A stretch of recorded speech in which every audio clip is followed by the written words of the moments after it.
Hey, Kyle's Wonderful here again with another wrestling review. This time it's NXT Level Up from July 15th, 2022.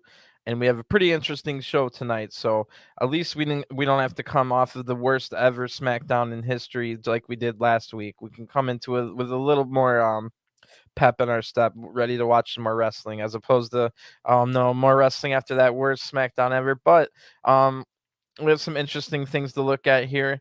So let's just get right into it. This was, of course, recorded before this week's NXT 2.0 on July 12th, aired on Friday night, July 15th. So our first match is an interesting one for me personally. It's Ikemen Jiro versus Quincy Elliott. And in my WWE 2K Universe mode that you can watch on this channel as well, Ikemen Jiro and Quincy Elliott had formed a tag team and then broke up and had a long rivalry, about 15 matches worth. So I've played this match out many, many times on my Universe mode streams, but this will be the first time I actually see it in real life. So I'm looking forward to this one. Ikemen's been having some pretty good matches on Level Up lately. Quincy Elliott's been developing his character, getting more and more almost like dancing around and gyrating and stuff like that. So since Kushida's left, the breakup, the jacket time tag team, Ikemen's been having some pretty good singles matches on Level Up. Ikemen Jiro has a record of 14-20 in NXT. He's 29 years old, but one of the most experienced on the NXT 2.0 roster.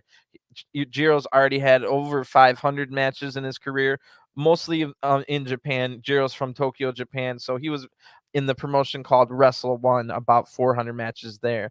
So alone, among other companies, he's also been in All Japan as well. So Quincy Elliott is only 1-6 in NXT, and those are the only 7 matches Quincy Elliott's ever had in his career. So we've got one guy with 7 matches in his career, and the other with 500 plus. So that's exactly what you want. You want to have guys with experience to put in there with so if you're wondering why like like an Ikemen Jiro and a Andre Chase are on the NXT 2.0 roster, this is exactly why, so that they can help train these other guys and maybe, just maybe, become a star themselves. So Ikemen Jiro's amazing music hits, and yeah, the crowd does go wild for Ikemen. He has a great charm to him. He wears loud suit jackets with no shirt under it, and that's what he actually wrestles in. He doesn't take the suit jacket off. So he's got a nice red suit and gear tonight, and the crowd really likes Jiro. So, and we have 3 announcers tonight. I forget the guy's name, but it's one of the guys that you see on the bump on WWE Network or Peacock. And Quincy Elliott comes out. His music's kind of boring for having such a wild and like a wild gimmick. Quincy's a big guy and he calls himself a diva, and he twerks and dances and wears like tight leather pants. Pretty big guy, like I said. And here we go. After all that universe stuff mode, it's finally happening. I get to see it after 15 matches I've played it out in. Quincy, of course, uses his giant size advantage to throw Jiro off right away. Quincy blows a kiss over to Jiro, who just catches it and throws it away. This makes Quincy a little mad. Jiro, for some reason, tries a couple shoulder tackles, but of course they have no effect. Jiro is only half the weight of Quincy. So if Jiro's about 180, I would say Quincy's about double that. Quincy then dominates and dances around and locks in a sleeper hold. The crowd's chanting, "Let's go, Jiro." Jiro's able to fight out of the sleeper hold, but then eats a nice looking uppercut from Quincy. Quincy's looking good in this match. And like I said, has only had 7 matches in his entire career. Jiro then tries to springboard into the ring with a judo chop, but Quincy catches it and throws Jiro right down and then dances around again. A lot of dancing and gyrating from Quincy Elliott in this match. Jiro then avoids getting sat on, and Jiro hits some of his signature moves, the pocket punches.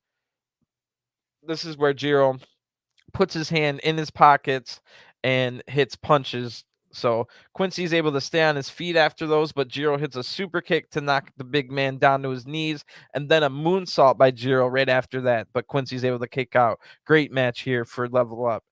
Quincy's a natural in the ring. Only 7 matches. This is his 8th, and he looks like such a natural. So he should have a pretty good career if he can stay healthy with the whole. He's probably going to have knee injuries in his career being such a big guy. So Jiro then tries a scoop slam, but Quincy squeezes Jiro, and then Quincy hits up some butt attacks in the corner, kind of from the stink face position, but it wasn't the stink face, more like butt attacks, like hip attacks. But You know what I'm saying? This cost the rookie though, Quincy Elliott, because Jiro's able to roll up Quincy right out of that attack for the 1-2-3. The winner by pinfall is Ikemen Jiro, and the veteran teaching the rookies a lot of things in this match. So really good match, one of my favorites in Level Up history. Of course, I'm a little bit biased with having that huge rivalry in my universe mode. So the two men shake hands afterwards, showing that they are both faces. Quincy Elliott is not a heel. So in the back now for this is great. We see Chase U. So remember last week we got to hear Idris and Ofe cut a promo in the back before their main event match. So this week we get to see Chase U cut a little promo here before their main event match, and that's awesome. Level Up shouldn't just be about getting better in the ring and getting experience in the ring. It should also be about getting experience in promos. So we get a little promo here from Chase U. Thea Hale tells us that the UK field trip was amazing. Bodhi, who finds Thea annoying, interrupts her and says, Mr. Chase is getting knighted next month. And then Chase himself says that tonight, Javier Bernal and Myles Borne, it will be a teachable moment for you. So, and it definitely will. Andre Chase, another person who's had close to 500 matches in his career. So, great promo here, and it really will be a teachable moment for those guys later. And you could literally, at this point, keep Andre Chase in NXT for the next 8 years. Just tell them like, yeah, we're not really looking to advance you. We want to have you be a mainstay on NXT and have this Chase U where you can graduate people from the Chase U and then bring in new rookies and recruits, and have it be like a revolving door. So but Andre Chase is always there as the teacher. I think that could be a good gig. I don't see Andre Chase becoming a big star on the main roster, but if he wants to get himself a nice, comfortable job where he just trains kind of in a coaching role, but on screen as well for the NXT product, I think that would be amazing. And I think I would love having like a constant university where we can go in and out. Like the world building that NXT has been able to do these since turning into 2.0 is amazing. We've now got a bar that's owned by one of the women, and she runs the bar where anybody we can have segments there. We've got the university, we've got the Diamond Mine gym, we've got all the things that Toxic Attraction and Tiffany Stratton's gone to, like the nail salons and the beach and the what was the other one? The tanning bed, which is probably at the same place as the spa with the nail salon. And like we got this whole little world built up in that. Don't forget the um, Carmelo Hayes barbershop. So we've got all these little places that we've established as areas then that we can work off of in this world of NXT. And if we have something like a Chase U that exists for the next 8 years on as a constant thing where you could have people graduate and stuff, that would be awesome. So that'll be our main event. Good little promo there. Our second of third match sees a debut. So I was really excited. So I was first excited for that one because of my universe mode, but now I'm excited. We got a debut here. It's Sol Ruca, and yes, that is I have been pronouncing her name right. I've had her in my universe mode for over a month now. She made her debut at an NXT house show just in a promo segment, so I was excited to actually figure out how to pronounce her name, and I was pronouncing it right. So Sol is from Ontario, California, kind of near Rancho Cucamonga, where the Young Bucks are from. She was a Division I athlete on the gymnastics tumbling team for the University of Oregon. So I expect she will have elite level agility and flips, but this is her first ever wrestling match, so don't expect anything too wild yet. But hopefully she can develop into an amazing high flyer. Her opponent in this match is going to be Kiana James, which definitely tells us WWE sees Kiana as someone they can rely upon when others are having their first match and stuff. So Kiana James has a record in NXT of 2-8, and of course Sol Ruca is 0-0. This is Kiana James' 17th match in her career in any promotion, so still kind of new, but she had a few matches outside of WWE. I think even one of them on AEW Dark. But of course, like I said, Sol's first ever match period. So Kiana James comes out. She's got her hilarious rap music instrumental with spooky ghost, high pitched ghost sounds in the background of it. Really weird fit for her corporate mathematician wizard kind of gimmick that Kiana James has, to have like not only this really hard sounding rap instrumental, but it also has spooky ghost high pitched noises. So definitely go look up Kiana James theme on YouTube, and you'll see what I'm talking about. There's no other way to describe those sounds other than like spooky ghosts. But she comes out the booth. She's an established heel by now. She's wearing her glasses and stuff, but she takes him off the wrestle, of course. So here we go. It's a debut, and so Sol Ruca, she comes out. She at first I thought it was like tumbling gear. It kind of looked like her tumbling gear, like and it really does kind of look like, if you look at her picture from when she was at the University of Oregon, it looked like her tumbling gear. But then I realized it's actually a surfer girl outfit. So she's wearing like her bottoms are super small, so they're made to look like a bikini, and then she's kind of got like the body suit or whatever with long sleeves, but it doesn't only goes down to like the stomach. So yes, Sol Ruca, even her music is surfer rock. So Sol Ruca will be a surfer girl, and I kind of already saw. I've been following her on Twitter for the last month. She kind of reminded me of the woman version of Riddle, as far as that laid back from California, let's go, dude, and stuff like that. So we've got a surfer woman gimmick here in Sol Ruca, and she's also got a background in tumbling, so she's going to have acrobatics and stuff like that. So a really good foundation to work upon. But remember, this is Sol Ruca's first ever match, period, ever. So let's see how she does. She's going to be taking on. So we've got one that's a gymnastics tumbler and a surfer. The other one is a business math wizard, but who also has a cheerleading and dance team background. So pretty interesting matchup here. Kiana takes control early and wears down Sol Ruca, but Saul's able to roll up Kiana for a 2 count. Kiana then maintains control with some knees to the gut and a scoop slam, but Sol kicks out of this at 1. So Kiana then tries to wear her down some more with a chin lock. The crowd's rallying behind Sol now, who stands up and hits a nice back elbow. Then Sol hits a nice, really great looking standing flip senton. Like I said, she's an elite level Division I athlete in tumbling, which is a form of gymnastics, and great looking senton there. But Kiana just gets up and it does a wraparound flatliner that looked pretty good. This gets the 1, 2, 3. Pretty short match here, but like I said, Sol Ruca's debut. Your winner by pinfall is Kiana James. Sol Ruca looked pretty good in their first ever match. She didn't seem out of place. She didn't look scared to get hit.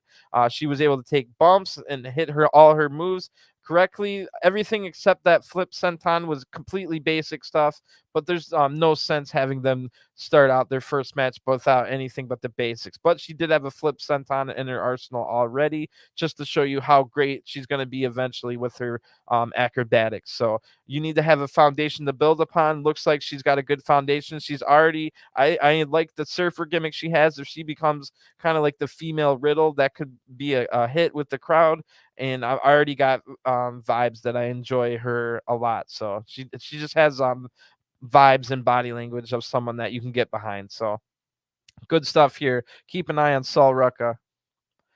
So it's time for the main event. It's going to be Chase U teaming up. That's Andre Chase and his prized pupil Bodhi Hayward taking on the first ever time teaming Javier Bernal and Myles Borne. So all 3 matches tonight have an interesting flair to them. The first one was just for me personally because it was a rivalry in my universe mode. The second one saw a debut, and now we get to see Myles Borne in his first ever tag match of his career. So like I said, his partner's Javier Bernal.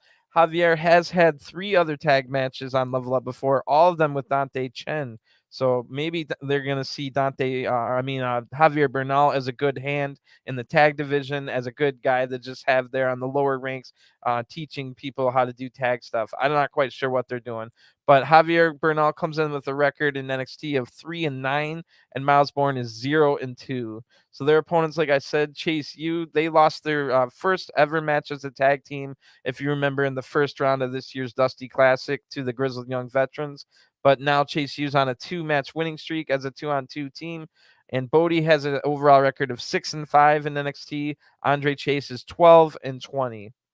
But like I said, Andre Chase has about 400 matches in his career, 15-year career, while Javier Bernal, Myles Borne, and Bodhi Hayward have never wrestled outside of WWE/NXT.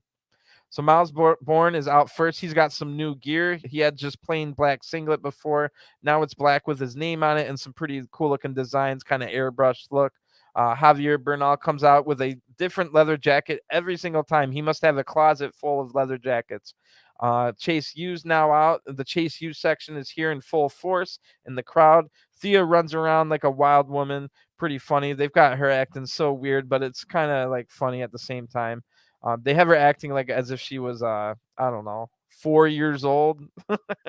um, anyway, I do love that Andre Chase wrestles in his teacher outfit. So that's pretty funny always. It's a dress shirt with a sweater over it and dress pants. So Andre Chase is going to start this match with Myles Borne. They start with some pretty good grappling. Borne then shows his great athleticism. So Myles can jump super high. He does so on a leapfrog here. He basically jumps in the air like, I don't know, looks like 6 feet at least in the air. Both men then take a tag out. So Bodhi Hayward and Javier Bernal now in. Bodhi looks like a young Billy Gunn in this match for sure. Bodhi takes control over Javier with his size advantage and hits a running attack. This hurts Javier apparently because he tags right out. So Myles then gets out of a headlock easily. Myles Borne has 17 years of folk style amateur wrestling. He's only about 23 years old. So basically all of Myles Borne's career, he's been an amateur wrestler, and whatever folk style means. I don't even know what folk style means, but apparently he's going to have some good techniques that maybe other people have never even seen before. And yeah, he shows some great athleticism in this match. So Myles then hits a big suplex. This guy's great. Then Myles nips up pretty good for a big guy, kind of like when Drew McIntyre nips up. It always looks good. And then, yes, I have been mentioning that I do think Myles Borne is hearing impaired. I don't know if he's completely deaf, but it's finally confirmed by the announcers here that Myles Borne is hearing impaired. So, a lot of wrestling in a match, you kind of talk to your opponents about what you're going to do and stuff.